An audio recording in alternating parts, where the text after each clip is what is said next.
Like, regardless of what you think of Jesus or Christianity, like, something that's undeniable is that was kind of like a pinpoint, a marker in history that things weren't the same after that. And for Christians, we believe that Easter answers the question, well, why? Like, who is Jesus? The resurrection answers that question. Easter and the resurrection is what answered that question for the first century followers of Jesus. Like, those who were there, those who were on the ground, those who were witnessing all these things, firsthand, Easter and the resurrection is what answered the question for them of who is Jesus. It was the resurrection that convinced them of who he was. It's what convinced them that he was, they were mostly Jewish. They convinced them that he was their Messiah, that he was the Son of God, that he was God in the flesh. It was the resurrection that convinced them of that. It wasn't Jesus' teachings that convinced them of that, although he taught some pretty incredible things that we still reflect on today. It wasn't the miracles of Jesus that convinced them of that, although he did many miracles and he drew crowds and people came from all over the place to be healed and to be fed and all those things, but that's not what ultimately convinced them. It wasn't even the life that he lived and the example that he gave, although he gave a great example for us to follow. It was the resurrection that convinced them, because the teachings and the miracles and the life that he lived without the resurrection hold little to no meaning. It's just another person in history that taught some good things and gave a good example, but the resurrection is what convinced them. It's what allowed them to see Jesus like clearly for the first time of who he really is. That's the whole ballgame, is the physical resurrection of Jesus. And that's what we believe. Like, as Christians, as followers of Jesus, that's where we put our foot on the ground. And if you're not a Christian, like, you should just know right off the bat, like, that's what it is. That's what it's built on, the resurrection of Jesus. And the reason that we believe that, and this is a mistake that we've made for a long time, I think, is we make this mistake of saying maybe our faith is built upon a book, our faith is built upon the Bible, or I believe that Jesus rose from the dead because the Bible tells me so, and like the Bible says it and that settles it, but that's actually not why we believe it. We believe it because an event happened in history and multiple eyewitnesses were there and they recorded it. And decades, a few hundred years later, all those eyewitness accounts, they were compiled together into what we now call the Bible, but it was eyewitness account after eyewitness account after eyewitness account. We believe in the resurrection because first century followers of Jesus, people like John, people like Matthew, they saw it with their own eyes and they wrote an account. We believe it because guys like Mark, who wasn't initially a follower of Jesus, he was a Greek guy, but Mark knew Peter, who was an eyewitness. And Mark gets Peter's account from him and he documents the resurrection. We believe it because another Greek guy named Luke, who was a doctor, he traveled around the known world. He knew the eyewitnesses. He knew the apostles. He interviewed them. He said, when he sits down to write his account of Jesus' life, he says, I've put together an orderly account. I've talked to everyone so that you may know the certainty of what's happened among us. And Luke documents the resurrection of Jesus. We believe it because of James. James might be my favorite person as to why I take the resurrection seriously, because James was the brother of Jesus. Like, Jesus' half-brother James, who as Jesus is alive, does not think his brother is anything special, does not think he's the Messiah or the Son of God, that Jesus' family, we read in the Gospels, think he's a little bit crazy. And let's be honest, if you have a brother and he starts going around like teaching things and saying, yeah, I'm like the Messiah, the Son of God, you'd think he was a little bit crazy too. So James is not a follower of Jesus. And then after the resurrection, James goes, he becomes a leader in the early church. He writes a letter to Christians in which he declares his brother his Lord. We take the resurrection seriously because of the Apostle Paul, who pretty much every credible historian says, yeah, Paul was a real person. We know he lived. We know he did these things. The Apostle Paul steps onto the pages of history. He's not a Christian. He's not sympathetic to the Christian religion or cause at all. In fact, he hates Christians. He's a Jewish man, and he thinks Christianity, this Jesus way, this Jesus movement, he thinks it's an affront to his Judaism. He thinks it's a slap in the face. It's blasphemy. And so Paul wants to wipe the church off the face of the planet until he has an encounter with the resurrected Jesus. And he writes letters to followers of Jesus in the Roman Empire and says, he's my Messiah. And he rose from the dead. See, that's why we believe in the resurrection, these eyewitness accounts that have incredible historical veracity. And then you pull into account just the weight of history, that there are other contemporaries of those eyewitnesses that lived in the 1st and 2nd century. And while they're not followers of Jesus, they don't claim to follow him, they don't claim that he rose from the dead. People like Josephus or Tacitus or Pliny the Younger point to the fact that something happened, that there was this growing movement of people known as followers of the way, or this Nazarene sect, and they worship this crucified Jesus. In other words, well before there was ever this in the form that we have it, the New Testament documents of the eyewitness accounts and the Jewish scriptures bound together and put in one place, before that ever existed, before the institutional church was ever a thing, followers of Jesus were basing their faith on one thing, that Jesus rose from the dead. That within a few decades of the events of his death and resurrection, within a few decades of the movement getting launched, there are tens of thousands of Jesus followers all throughout the Roman Empire, and they're declaring one message, that Jesus is Lord, that he's king. And if you were to sit and to ask them, well, why do you say that? They would say, well, it's not because I read it in a book, and it's not because somebody told me. It's because a man rose from the dead. And many of them would say, and I saw him with my own eyes, or I know those that did. See, that's the history that we stand in. That's like where our faith is built. That's what we celebrate today. It's the resurrection. And when we see the resurrection, it changes everything. It changes how we see Jesus. Because there's a lot of different ways that you can see Jesus, and there used to be debate over whether the historical Jesus was a real person or not. That's not really debate anymore. Pretty much all historians say, yeah, like this guy lived, and he was a kind of this traveling, homeless teacher of some sort. But the resurrection reframes how we see him.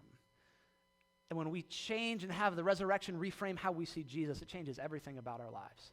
It reshapes everything about how I think about myself and how I think about other people and how I engage the world and how I see like compassion and generosity and faith and love and forgiveness and all of those things. It reshapes all of it. And that's what Easter is. It's an invitation. It's an invitation. Easter invites us to come and see the risen King. Like that at its base level, that's what it is. Easter is not an invitation to say, hey, sign on the dotted line. Here's a statement of beliefs or a set of facts to believe in, or here's some doctrine or some dogma. No, Easter says, hey, just come and with your own eyes see the risen King Jesus. And if you do that, just watch and see what happens next. And so we're going to talk about that a little bit. That's what we've been talking about if you've been tracking along with us the past couple of weeks.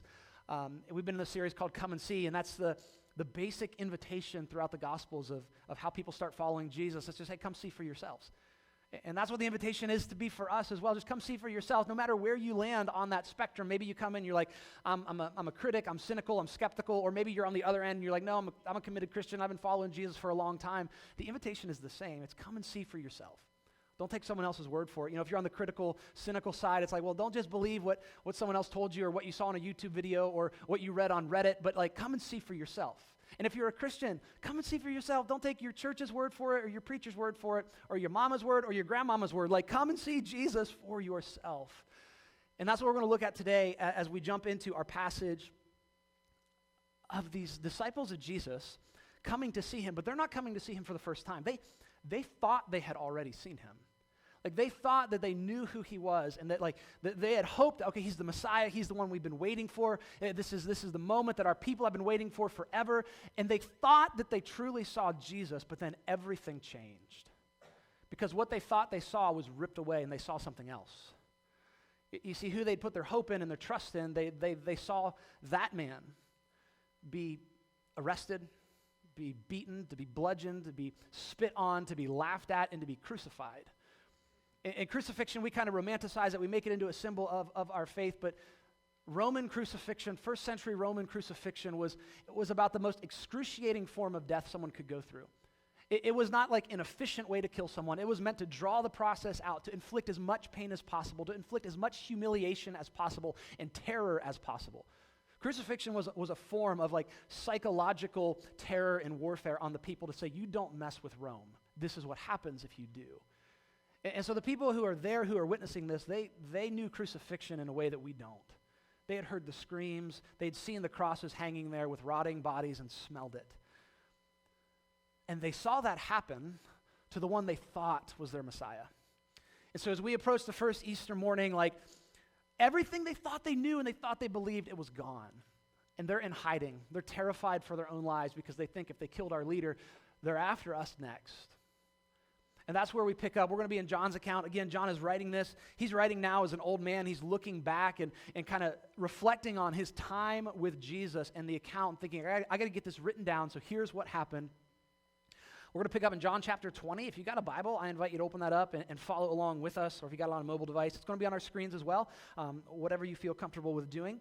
But John chapter 20, starting in verse 1, we read that early on the first day of the week, while it was still dark, Mary Magdalene went to the tomb and saw that the stone had been removed from the entrance. So it's early on Sunday morning, and John is choosing to focus in on Mary Magdalene.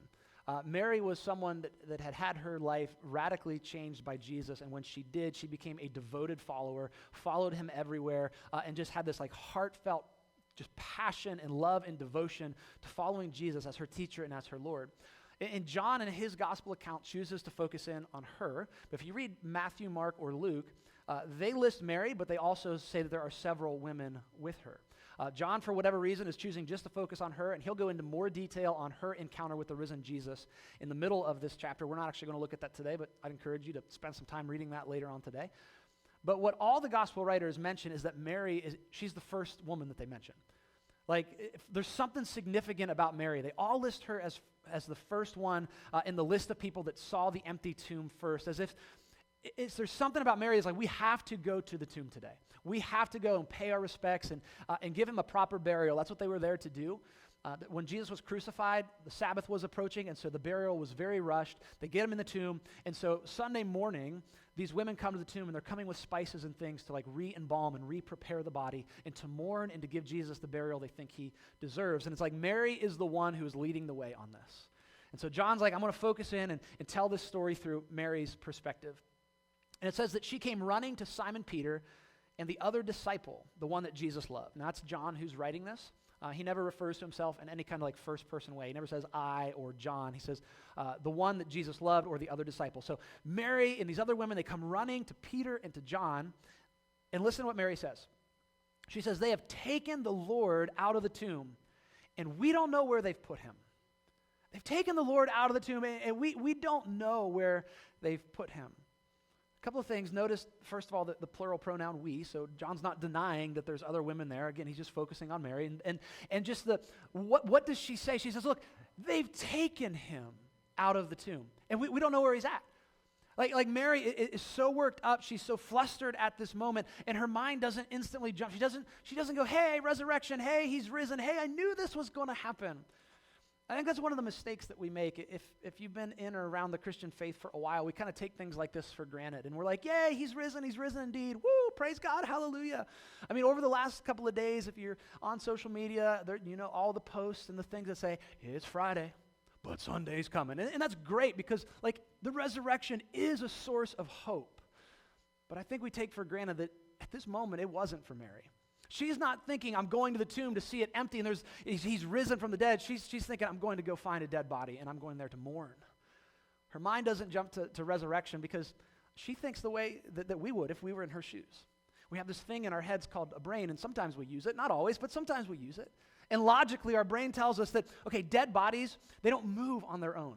Like an outside force has to animate that dead body to get it to move from one place to another. And so she thinks, man, like Jesus had a lot of enemies. Crucified criminals don't get proper burials. They're usually left to rot. They're tossed in holes in the ground. And so maybe someone is upset that Jesus is getting a proper burial, so someone has stolen the body. But she doesn't think resurrection because dead people don't rise. And it's kind of interesting. This is just a little side note. This is sometimes one of the critiques that people will throw at Christianity or like critics will bring up. They'll be like, you see, it's not true. People don't rise from the dead, so what you believe can't be true. In fact, I saw a tweet this week, just yesterday or the day before, right around Good Friday or Saturday, and it was someone prominent, someone had retweeted it, but it just said, hey, this is your yearly reminder that people don't rise from the dead, as if that's some sort of like jab at Christianity that no one's ever thought of. It's like people don't rise from the dead, to which I say, duh. Like, I know that, but that's the point. Like, that's not a slight at Christianity. That's saying, no, that is the point. People don't rise from the dead. If resurrection was something that happened all the time, then the resurrection of Jesus wouldn't be saying anything significant or anything specific about his identity. He'd just be another person that rose from the dead. But the point is, people, that doesn't happen, and yet he did. And so Mary's not there. She's not in that headspace. She's going, someone has stolen the body. And Peter and John, they're like, okay, we got to go see this for themselves. And so they take off running. John tells us in verse 3 that Peter and the other disciple, talking about himself, they started for the tomb. Now, this next little detail is one of the reasons. There's a lot of reasons why I take the gospel seriously, but it's details like this that kind of build that case for me. Because there's no point in John telling us this detail. He says, but both were running, but the other disciple, talking about himself, outran Peter and reached the tomb first. Like, John just wants to work that in there, just so everybody knows, I'm faster than Peter. I mean, and John's writing as an old man, so Peter's most likely been martyred in Nero's Rome at this point. So he's like, Peter can't even defend himself. For the rest of history, people will know that I am faster than Peter. As we read these next couple of verses, listen to how many times John just kind of sneaks up in there. I'm faster than Peter. I'm faster than Peter. And so they run to the tomb, and he bent over. So that's John who got there first. He bent over and looked in at the strips of linen lying there, but he did not go in. I don't know that I would either. It's dark, it's morning, there's an empty tomb. I've seen this movie, it doesn't go well. This is the point in the movie where you're like, no, don't go in, like bad things are going to happen. So John's outside, but Simon Peter came along behind him, because John got there first, and went straight into the tomb, which if you know anything about Peter, that's the Peter thing to do. Like, think later, just act first. So Peter runs straight into the tomb, and he saw the strips of linen lying there, as well as the cloth that had been wrapped around Jesus' head. And the cloth was still lying in its place. It was separate from the linen. And finally, the other disciple who had reached the tomb first, he just really wants us to know that, also went inside. And at this point, things start to click in John's mind. And John is looking at a couple of things. And first of all, again, the detail. I love the detail. John, he's putting this together, and he's looking at an empty tomb, and he's seeing the grave clothes lying there. And they're not just scattered about. It's like they're nicely, neatly folded, which is a really weird thing. If you think, okay, somebody stole the body, it's like, okay, awkward. They decided to undress him first before they stole the body, and they folded the clothes because their mamas taught them right, okay? You fold the clothes. It's like, so John's like, what is happening here? These clothes are here, and he starts running over, I would imagine, that the past 3 years of his life that he had spent with Jesus. And things start to click for him. And he gives us kind of his formula for how this happened, and I hate to call it a formula because faith isn't a formula. The way that we come at these conclusions is different for everybody, but I can't think of a better word than formula. John gives us this formula that we see throughout the Gospels. And if John could sit down and have a cup of coffee or whatever your particular drink of choice is, for me it'd be a cup of coffee, and he could look at us and he would say, here's the formula that I want to give you as well. Like here's what it is, because this is at the very epicenter of the Christian faith.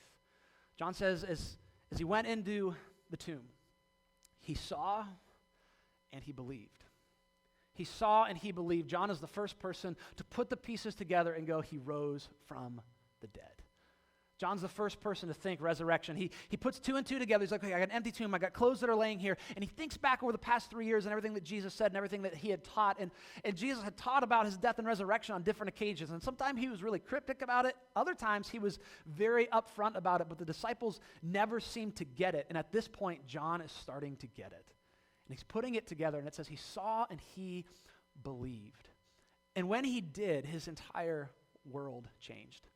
The resurrection of Jesus reframed his life, his entire life. Because belief in our minds is different than what it is in the biblical author's mind. See, belief for us as modern Western people, we think of a mental exercise. Like belief is something in my mind, if it makes sense and it's true, and I can have like a list, if there's things that I can check in a box and say, these statements are true, these statements are false, whatever. Like that's how we think of belief. But in the authors of Scripture, the way they thought about it, it was much more what we would say when we say we trust. When I not just trust in a fact, but I trust in someone. Like John is saying, like this is more than just something that's going on in my life, but I see it and now I'm trusting. I'm leaning the entire weight of my life on this moment. The entire weight of John's life from this point forward was built on, I'm seeing an empty tomb and believing he rose from the dead. It changed everything for John. In this one particular moment, like in this moment of time, everything changed because he would reflect back over everything that Jesus had taught and said and did and realized it was true. 24 hours before this, he thought all of it was a hoax. He thought all of it was false, but now he's reflecting back and going, it's true. And he would undoubtedly think what Jesus taught about the kingdom and how Jesus came saying, look, this is what my kingdom is like, and it's open and it's welcome to everyone, and everyone is invited, and it's for the poor and the broken and the sinful and the outcast, and like that's who my kingdom is for. And John would remember that, and Jesus teaching about love and forgiveness and compassion and grace, and Jesus healing people and displaying his power. As John's staring at an empty tomb, it's like, it reframes all of that. He says it's true. But more than just reframing the things that Jesus taught and believing that they were true and the nature of his kingdom and believing that is true, John begins to realize that the picture that Jesus gives of God is absolutely true as well. A few chapters before this, John records an encounter between Jesus and another one of his disciples, Philip. And Philip's like, Jesus, okay, everything, yeah, we're kind of confused and stuff. Can you just show us the Father? And that would be enough. In other words, just show us what God is like. Jesus, just tell us what God is like. And I love Jesus' response to him. He says, Philip, you've been with me for 3 years. Don't you know that if you've seen me, you've seen the Father? In other words, like you want to know what God is like? Look at me. Jesus says that he and the Father are one. Which would have been a crazy thing to say if Jesus hadn't then risen from the dead. Like, that's absolute just blasphemy. His followers should have walked away from him at that point. But as John reflects back on that, he realizes it was true, that when Jesus said that if you want to, there's no more guessing. You don't have to guess about what the nature of God is and what his character is and what's near to his heart. You look at the person of Jesus, and John realizes it's all true. And it's dawning on John at this moment. He says, I saw it. And I believed, I trusted. And John and Peter and all the other disciples, they would see Jesus alive from the dead, and they would have conversations with him. They'd have interactions with him. The one interaction is kind of weird. They have breakfast with Jesus on the beach, and they have fish for breakfast, which makes me kind of queasy, but okay, that was normal then, I guess. I mean, I like fish, but not for breakfast. And John records these interactions that the risen Jesus has with people. And there's one particular interaction that I kind of want to look at before we wrap up at the end of this chapter of John 20, because it brings into reality just the situation. It brings the reality of the circumstances to bear, because, again, maybe this is just how I think, but I would guess I'm not the only person who thinks this way, that whenever I read something like how John came to faith and realized that Jesus has risen, I'm just like, well, of course, that's just a nice churchy story. It's like, oh, yeah, he saw and believed. Woo, good job. So it's just, to me, it's like, well, just trust. And everybody believed, and everybody lived happily ever after. But John, as he documents some of these encounters, lets us know that that wasn't actually the case. Everybody didn't come to a point where they just saw and believed. Because the journey of faith and seeing Jesus for ourselves, it looks different for different people. And so John records another disciple. His name's Thomas. Maybe you've heard of him. And he gets the nickname Doubting Thomas because of what we're about to read. It's a shame that he gets the nickname Doubting Thomas because everybody else doubted too, but Thomas is the one that gets picked on. And here's what happens. This is verse 24. It says, Thomas, one of the 12, was not with the disciples when Jesus came. And so the disciples were gathered together. It was the resurrection evening. So that morning they see the empty tomb. Later that night, they're all gathered together. And it says that they're in this room with the doors locked because they're terrified of the Jewish leaders. That they think if they killed our leader, they're going to kill us next. And Jesus shows up and appears to them. And in that moment, the disciples, they believe, but for some reason, John doesn't tell us why Thomas isn't there. Maybe he's like, I can't stick around. I'm done. It's all been too much. Thomas, maybe he's grieving. We all grieve differently. Maybe Thomas is like, I need some alone time. But for whatever reason, Thomas isn't there when Jesus appears. So John tells us that the other disciples, they told him, we have seen the Lord. So they go and find Thomas, and of course they want to tell him. It's like, hey, look, we've seen him. He's alive. Like, we thought he was dead, but the rumor that's been floating around, because this rumor was floating all around the city of Jerusalem and the surrounding areas. There's Jesus sightings popping up everywhere. And it's like they go to Thomas, and they're like, look, it's true. We've seen him. And Thomas isn't buying it. Thomas responds and says, unless I see the nail marks in his hands, and I put my finger where the nails were, put my hand into his side, I will not believe. Peter, John, you guys, the rest of you, I love you guys, but I'm not going to take your word for it. I can't just take your word for it. I won't believe unless I see it for myself. And I don't question Thomas. I mean, I would probably have a similar response. I mean, he's got to be thinking, I just wasted the last 3 years of my life following this guy that I put all my hope in, that I thought was the Messiah. I'm not going to waste 3 more minutes. So unless I see it for myself, I won't believe. A week passes, and the disciples are gathered back together again. Verse 26 says, a week later, the disciples were in the house again. Thomas was with them this time. The doors were locked, and Jesus came and stood among them and said, peace be with you, because they were probably terrified. If somebody shows up in a locked room, I would be a little terrified too. And he said to Thomas, listen to what he says. Like, he counters his doubts and his skepticism directly. He says, put your finger here. See my hands. Reach out your hand and put it into my side. In other words, Thomas, it's me. It's me. You're seeing me with your own eyes. Stop doubting and believe.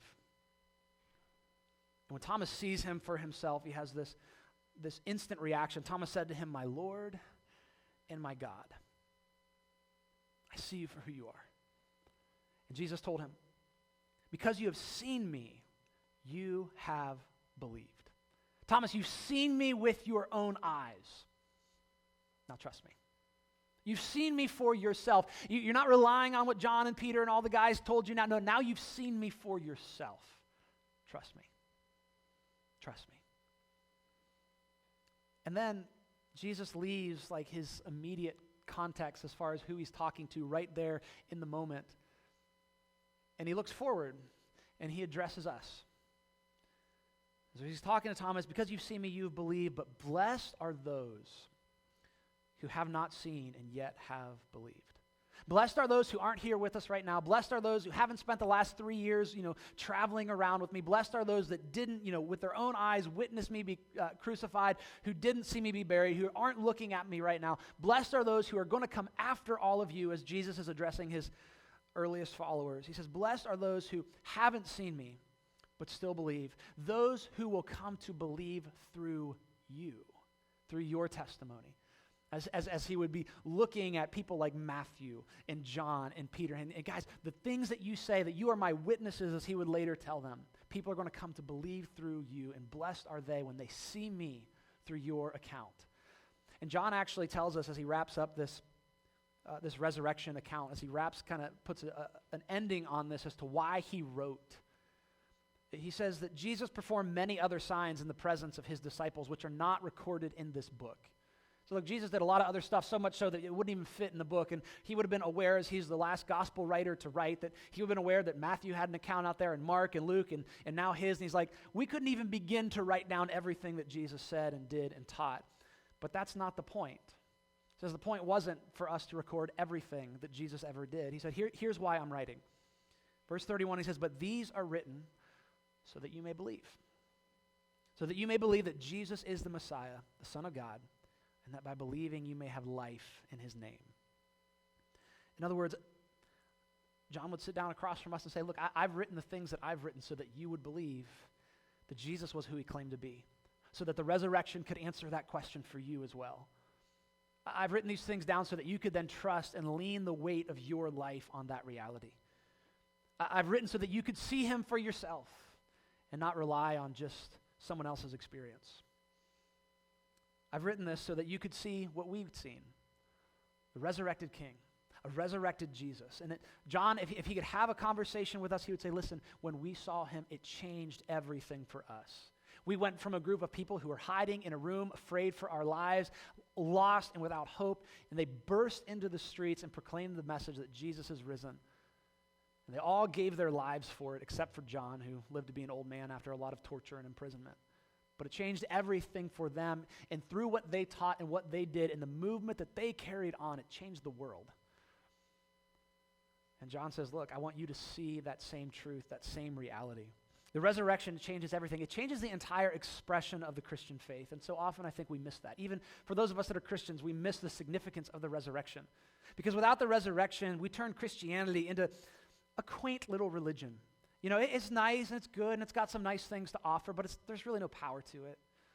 And there's no love, and there's no transformation. We without the resurrection, it's like we take Jesus and his teachings and his life, we say, well, that could have been the foundation of a nice little faith. God sends a prophet, and the prophet teaches some good things. The prophet has a message of forgiveness, and he dies to even as an example of forgiveness. And then it's done, and it's over.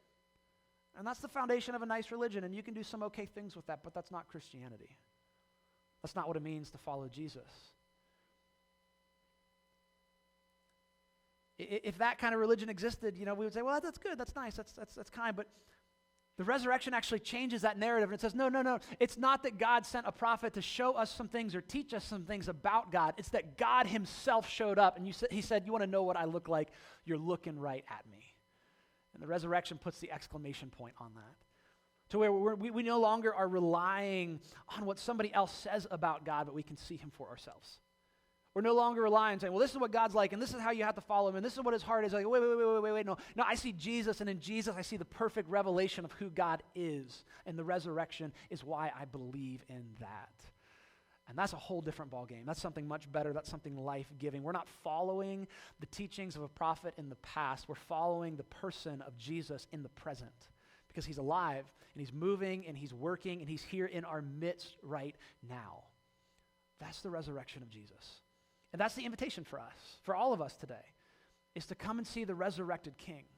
Come and see the resurrected Jesus and to see him for yourself. And I don't know where you're at on that journey, because there's a lot of different people who are here in the room, a lot of different people watching online, and I would imagine we're all at different points in life and faith and stories. And some of you I know pretty well, and I kind of know where you're at on that journey, and we've been journeying together, and that's awesome. And others of you I don't know, but we're all at different places, but the invitation is the same.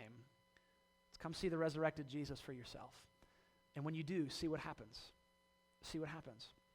You know, for some of you, you might be committed Christians right now, and you're thinking, well, this invitation's not for me because I've already seen him and I already believe all that. And I would say it's absolutely for us. We got to see the resurrected Jesus every day, because the minute we get our eyes off of him, we quickly become cold-hearted, judgmental, spiritually dead religious people. We got to keep our eyes on the resurrected King. And some of you, maybe you're on the John end of the spectrum, and you're like, I see and I believe, and let me just say, well, let me invite you to allow that to reframe the entire way that you see life. Like if you see and believe that Jesus is the resurrected King, that means everything he says about you is true. That he loves you and he forgives you and he cares about you, and that he's inviting you to be a part of his kingdom means everything he says about the world and about justice and about peace and about reconciliation and about forgiveness and compassion and good news for the poor and the brokenhearted, that means it's all true. And so if you're like John saying, I see and I believe, I'm leaning the weight of my life on that, then let that reframe everything about your reality. I'd be willing to bet there are more than maybe just a few of you in here who lean on the Thomas end of things, and you're like, nah, I'm not buying it. I'm not buying it. I got questions, I got doubts, I'm a little skeptical. And that's okay too. That's actually a healthy thing, to be questioning, to be skeptical, to try to be figuring things out. I would just invite you to say, hey, bring your doubts, bring your questions. And I would go as far as saying that if you're honest about those, and you're not like coming at questions and doubts with an agenda, but saying, I've got these questions and doubts and I'm willing to chase them down and see wherever they go, Jesus will honor that. And I think in time you'll see the resurrected King as well. And when we do, everything changes. And so here's what I want us to do as we kind of wrap things up. I'm going to pray here in just a minute, and we're going to move into our time of communion. We're going to sing a song, and then we're going to be out of here. But as we do that, I just want to give us a chance to respond to maybe what God's been doing here. Maybe some of you are seeing Jesus for the first time in a new way, or you're getting reacquainted with him. Maybe you're a follower, a committed follower of Jesus, and you're just like, I'd like just a minute to like process this and pray and reflect on God's grace and his goodness, his love. So I want to create space for us to do that. And there's no come to the altar moment. There's no raise your hand, come up front. There's no magic prayer. We don't really do that here, because, again, faith isn't a formula. Faith and following Jesus is a journey that we go on, and it's a journey that we go on together, that we journey through this and pursue Jesus as a body, as a family. And so I just want to invite you along on that journey. It's an open invitation that at any point during the rest of our time together, if you got a question you want to ask, if you like prayer for any reason, if you want to know what your next step is in following Jesus, at any point during the rest of the service, come track me down, track down Pastor Paul, head back to HC Connect outside these doors and begin a conversation. We'd love to just see how we can come alongside you as you pursue Jesus. And if you're part of our HC Online family and you're watching right now, you can send us a chat, a DM, an email, and Pastor Carrie is going to be your person, and she'll get with you and help you along that journey. So we're really excited to see what God is going to do in each of us as we fix our eyes on the resurrected Jesus. I'd love to pray for you. God, we thank you for this incredible truth. We thank you that the foundation of our faith is not anything other than this singular event in history, that it is the resurrection, because through the resurrection we see the true nature of who you are. God, we see that Jesus, that you are the perfect representation of God, that your love, your compassion, your goodness, your graciousness, it was poured out and displayed on the cross.